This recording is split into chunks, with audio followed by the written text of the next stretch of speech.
Now the Tesla Model S should be completely against petrol head religion. I should be a complete atheist against this car, but I really am not.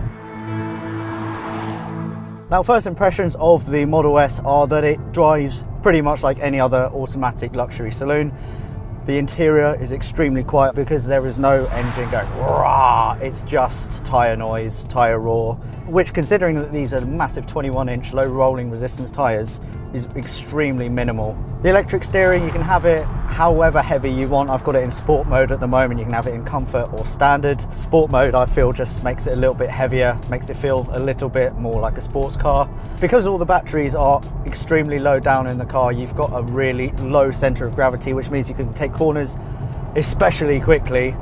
The only downside of taking a corner quickly in this car is that you've got these seats which don't really have side bolsters. So if I were to go around a corner, say a left, I'm going to do it now, like that, yeah. Corners, I need more support, I need more support, I need more support. No, not getting any support. I would like to have sportier seats in a car that will absolutely decimate most cars off the line. Don't forget, we've got 360 brake horsepower, 335 pound-foot of torque, and it will do 0 to 60 in 5.4 seconds. Now, this is only the P85 rear-wheel drive model. There's also a P85D, which is all-wheel drive, which I'm sure you guys have seen all over YouTube. I mean, that thing is going to be absolutely insane. This has got 360 brake horsepower. The P85D, get this, will have around 700 horsepower.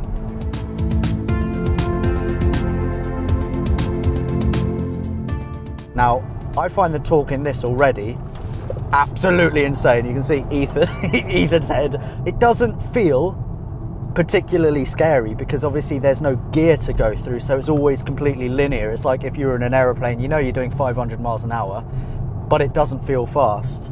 Going from 30 to 50, done. That was about a second and a half. The bad news is that the car that we've got here is a now discontinued rear-wheel drive P85, which would have set you back around 69 grand.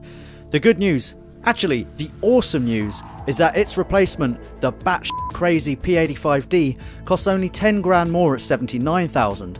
Which, when you remember that it's got nearly 700 horsepower, all-wheel drive and enough torque to slow the Earth's rotation, represents phenomenal value for money. So let me quickly show you through the suspension settings, which I think I've got down now. We're in low at the moment, so the car is as squat to the ground as possible. If you're in a kind of pitted car park like we are, I would put it to very high and wait for it.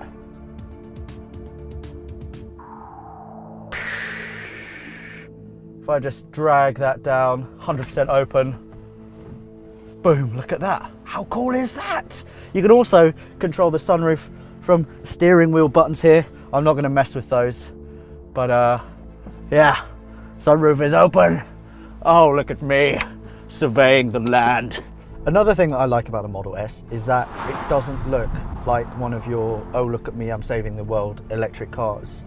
You got the Nissan Leaf with its weird bulgy eyes and it just looks different. This just looks like an extremely expensive luxury car. But the things on this car that make it so special are the fact that it is so aerodynamic. I mean, if you look at this, it's all completely smooth. There's automatic vents that open only when the car needs cooling. The front bumper as well, it channels all the air underneath the car to the rear diffuser, which means that there is very, very minimal drag. To the side, check out the stonking 21-inch alloy wheels with low resistance rolling rubber. They're pretty damn sexy. I'm a big fan of these. But the best thing about this car, check this out, look, you got that?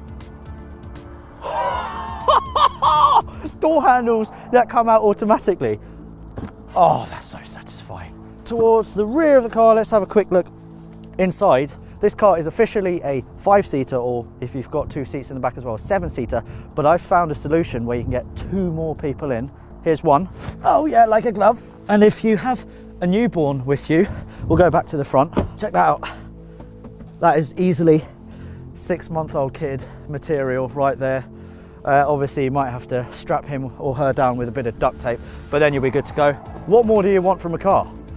Looks to kill, electric boot, sexy ass door handles. Now, I got this car fully charged about 265 miles. I've driven probably 50 miles now, bit of town, bit of motorway, a few hard accelerations. I've now got 154 miles left in the tank, which isn't too bad considering this is just a big RC car, but I can imagine being an owner, I would get a bit of range anxiety, especially if there were some unplanned trips that I needed to make. And if you've got one of those wall mounted doodahs at your home, they're not particularly fast at charging. But if you go to a supercharger, then you can get your full charge in about half an hour, which is incredible. But if you don't live close, then yeah, range anxiety, that'd be real. I'll admit that when the guys in the office booked the P85 in for a week, I wasn't fussed on shooting a video on it. On paper, it didn't excite me. There's no manual gearbox, no orchestra of cylinders to keep me company, and I live in a flat which makes charging a huge pain in the arse. But the moment I stepped inside the Model S, I knew that I was wrong to hate. The materials and the finish are incredible, the flat floor means that there's loads of room for activities, and the gadgets arouse my inner Steve Jobs. And then there's a first moment when my eyeballs went fuzzy from punching the throttle. I remember swearing a lot at myself, and the last time that happened, I was racing an R34 Skyline GTR from the seat of an R35. So props to Tesla. The Model S is now the first car I'd look to if I wanted a saloon with supercar slaying performance.